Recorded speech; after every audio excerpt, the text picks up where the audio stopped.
Beware of people who say you can't point out sin because that's judgmental, that you can't hold your spouse responsible for destructive behavior because you're a sinner too. My name is Gretchen Baskerville, and I'm the author of The Life-Saving Divorce, Hope for People Leaving Destructive Relationships. And I've been a Christian divorce recovery leader for more than 20 years. I have a Bible degree from Wheaton College, and you can follow me on Facebook and Twitter. Now, we've all heard the same statement from well-meaning friends at church.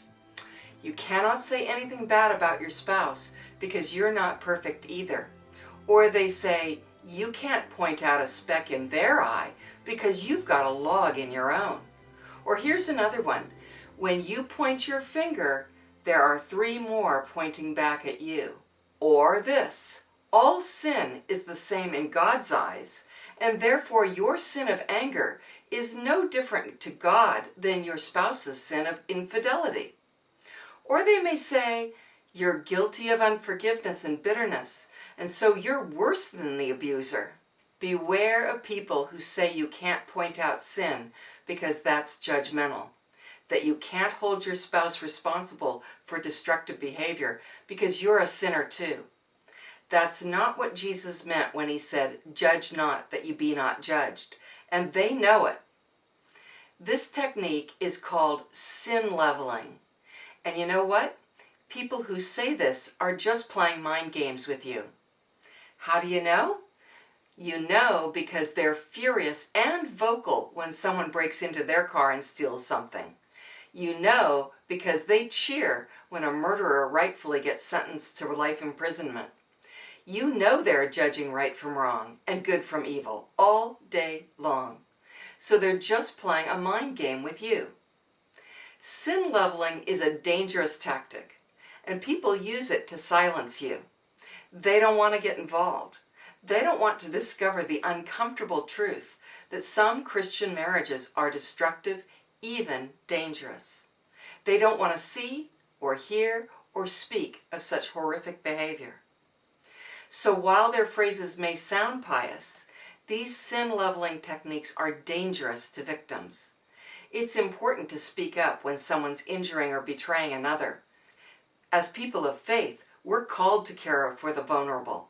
If people don't care about the victims, if they don't discern right from wrong, if they turn the tables and make the victim into the bad guy, how can anyone have confidence that what they do is right in day-to-day life? It undermines the delicate trust that a rule of law society needs to run smoothly. I often find women, or in some cases men, who feel terribly guilty that they yelled at their spouse, or defended themselves physically, or left an angry note. In their mind, this is just as bad as their spouse's long-term pattern of put-downs, threats, lies, coercion, or sexual immorality. So even the victim starts to fall prey to these sin-leveling mind games. Sin leveling is nonsense. And we know that because it doesn't work in real life. Imagine a police officer who would not arrest a burglar caught red-handed because the officer too had sinned. We know that's silly, but that doesn't stop the mind games. And sin leveling is not even biblical. Although Jesus said, judge not that ye be not judged, he means don't get on your high horse and pretend to be perfect. Jesus is not saying we can't point out sin. In fact, in that very same chapter, Jesus tells us to identify sin 3 times. Let me give you an example. Jesus warned that there would be some people who were dogs and pigs, people who would not value your pearls, the good things you bring to their life, but would instead trample your pearls in the dirt and turn and tear you up. Could there be a better description of an abusive or unfaithful spouse? Jesus' judge not teaching simply means don't act like you're sinless. And I don't know of any abused spouse who thinks they are sinless. Usually they're pretty hard on themselves, or they wouldn't have stayed so long. And frankly, you don't have to be perfect to say, I'm being trampled, I'm being torn up in my marriage. So my point is, you'll need to steer clear of sin-leveling friends. They may be well-meaning, they may love the Lord, but they don't get it. Those of us who really care about our faith and our relationship with God are already tough on ourselves. We often tell ourselves we cannot speak out or cannot take a stand unless we're perfect. These self-critical statements and self-doubt are often signs that you're the person who cares deeply about right and wrong. You're the one who worries about disobeying God. You're the one up in the middle of the night praying and making sure your heart is right with God. So what's the bottom line? I believe we can call for an end to abuse and infidelity, and we can call it sin, the breaking of the vows. Of course we can. Can we walk away? Absolutely. And how can I be so sure?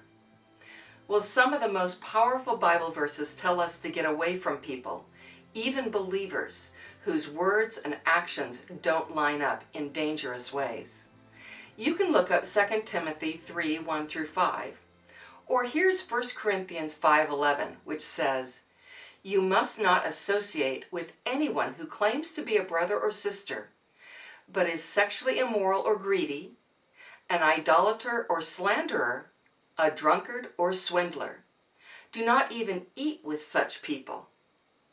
If the Bible says these people are unsafe and we should not even be around them, how can anyone demand that we live with them? If you're in a marriage with a pattern of adultery, sexual immorality, domestic violence, emotional abuse, severe addictions, or neglect, your spouse has already broken the marriage covenant. You are free to choose to remain or to leave without anyone judging you. I want you to know you can love God and get a divorce, and God will still love you. Really.